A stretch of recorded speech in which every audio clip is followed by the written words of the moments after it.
52 ছাত্র আন্দোলন আর আজকের 24 সালের ছাত্র আন্দোলন আসমান এবং জমিন তফাৎ। ছাত্ররা এদেশটাকে ভবিষ্যতে এগিয়ে নিয়ে যাবে, সেই ছাত্রদেরকে পাখির মতো মারা হচ্ছে, অথচ তারা কোনো কারো একটা চুল পরিমাণ ক্ষতি করেনি যতক্ষণ পর্যন্ত না তাদেরকে আঁচড় দেওয়া হয়েছে। তারা তাদের দাবিটাকে শুধু তুলে ধরেছিল, এটাই ছিল তাদের অপরাধ। এদেশের মাটিতে মুক্তিযোদ্ধা 2 লক্ষ আর নন মুক্তিযোদ্ধা হচ্ছে 19,98,00,000।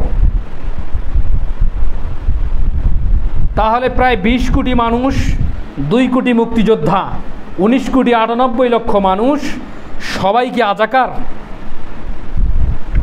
কথা বললে একজন নেতৃত্বস্থানীয় মানুষ, প্রধান প্রাইম মিনিস্টার কথা বললেও হিসাব করে কথা বলতে হয়। তা 2 লক্ষ মানুষ দিয়েই কি এই দেশ চলবে? এই 2 লক্ষ মানুষের পরে আর কি কারো প্রয়োজন নেই?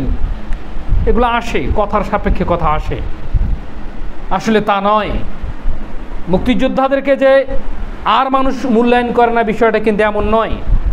তারা এই দেশটাকে স্বাধীন করেছে, অনেক রক্তক্ষরণ করে, তাদের অনেক দাম রয়েছে এই জমিনের উপরে।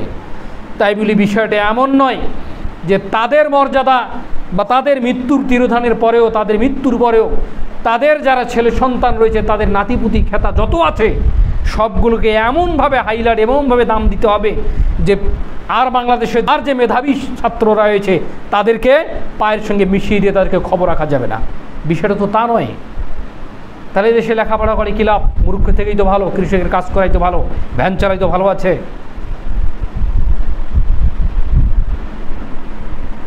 আসলে তা নয়। টপ টু বটম পর্যন্ত দেশটাকে সাজিয়ে নিয়েছে তাদের আমলা দিয়ে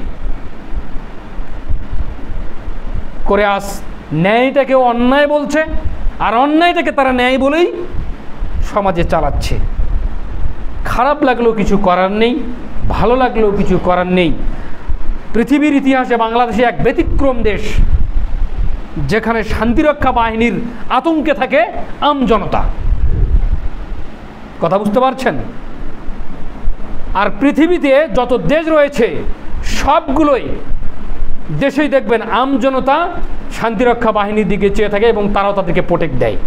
কিন্তু বাংলাদেশই একমাত্র দেশ, যত প্রকার বাহিনী আছে তাদেরকে দেখলে ভিতরে একটা অভিশপ্ত দোয়া বেরিয়ে আসে। কেন আসে? তুমিও তো কোনো না কোনো মায়ের সন্তান, তুমি আর এক মায়ের কোল খালি করছো, কিয়ামতের দিন তুমি কি জবাব দিবে? তুমি প্রস্তুত হয়ে যাও, বিচার একদিন হবেই।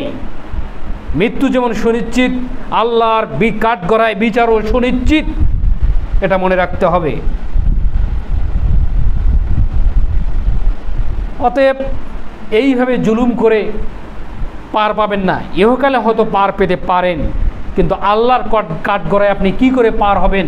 কারণ আল্লাহ যেদিন বিচারের কাঠগড়ায় বলবে আনা মালিকুল আমলাক, পৃথিবীর স্বৈরাচারী জুলুমবাস জালেম রাজ কোথায়, দেখে আস জুলুম করো, সেদিন কি হতে পারে? যেদিন পিছন দিকে হাত বেঁধে দাঁড় করানো হবে, সেদিন কোথায় যাবেন? সেদিন কি আপনার ক্ষমতা খাটবে? খাটবে না। অতএব শাস্ত্রকালীন ফিরে আসার জন্য সমস্ত আলেম ওলামা এবং আমজনতা এবং যারা নির্যাতিত সবাই আপনাকে ডাকতেছে, আপনি ফিরে আসুন জুলুমের পথ থেকে। আপনি ফিরে আসাটাই কল্যাণ, এটা মনে রাখবেন। এরা হামলা করতে যায়নি, এরা তাদের দাবিটা পেশ করেছে যে দেশের মাটিতে লেখাপড়া করে যদি কর্মজীবনে না আসে তাহলে আমাদের কী লাভ? লেখাপড়া করে এত টাকা পয়সা খরচ করে, এত পিতামাতার শ্রম দিয়ে কী লাভ? তাদের দাবিটা চেয়েছিল। মুক্তিযোদ্ধাদের তারা অসম্মান করেননি, মুক্তিযোদ্ধাদেরকে তারা সম্মানে করেছেন। আর এদেশটা যারা স্বাধীন করেছে তারা শান্তির জন্যই তো স্বাধীন করেছে। তাদের জন্যই যে আজকে অশান্তি সৃষ্টি হয়, তাহলে তাদেরকে তো লজ্জা লাগা উচিত ছিল। দেশটা তো ওরা স্বাধীন করেছে কিসের জন্য? শান্তিমতো বসবাস করবে একটা স্বাধীন দেশে। কিন্তু যারা স্বাধীন করছে তাদের জন্য আপনি অশান্তি সৃষ্টি করছেন। অথচ মুক্তিযোদ্ধারা চাচ্ছে না যেটা অশান্তি হোক, গুটি কয়েক চাবে, এটাই ঠিক।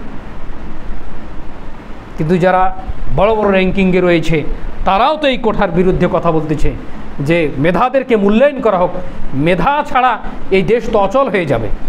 পৃথিবীর ইতিহাসে, পৃথিবীর এই বর্তমান সময় দেখবেন বাংলাদেশই একটা আজব ধরনের দেশ, সেখানে মেধার কোনো মূল্যায়ন নেই। অথচ বহির্বিশ্বের বড় বড় রাষ্ট্রে দেখেন ওরা অট্টালিকের দিকে ছোটে না, ওরা মেধার দিকে ছোটে। কোন ছেলেটা, কোন ছাত্রটা মেধার দিকে ভালো তাকে সহযোগিতা করছে রাষ্ট্রীয়ভাবে, করে তাকে বড় র্যাঙ্কিংয়ে নিয়ে আসতেছে। বেশি দিনের কথা নয়, এই গত 1 থেকে 1.5 বছরে